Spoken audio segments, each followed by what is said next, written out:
MiFID II, in many respects, is really the fourth attempt to create pan-European legislation to come up with a more competitive and a more effective capital market structure.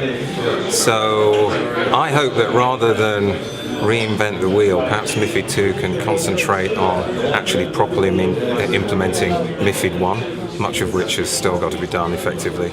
Namely, transparency over brokers' execution policies, reconciling the new conflicts of interest that arise from internalization versus externalization.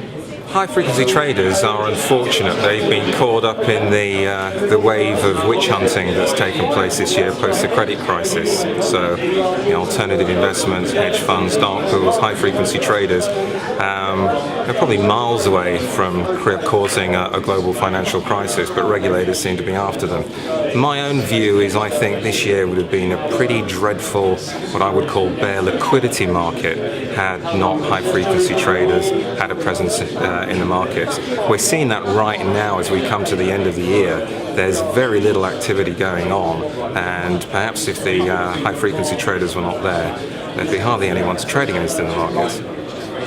Well, I think the biggest gap in MiFID, and probably something they ought to address in MiFID II, is the fact that there's been a focus, and to some extent it's been successful, on creating more competitive market structures.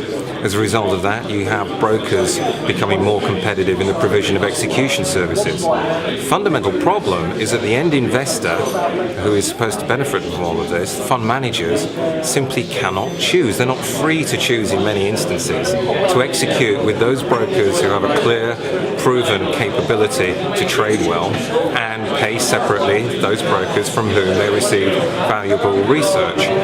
Unbundling is something that many assume has taken place in the UK. Well, for a number of accounts that's true, but it's far from the case for many. And of course, on the continent, in many countries, CSAs are unheard of, and the regulators have yet to give their blessing to this tool, which is pretty fundamental to allowing the end investor to exercise their choice in the first place.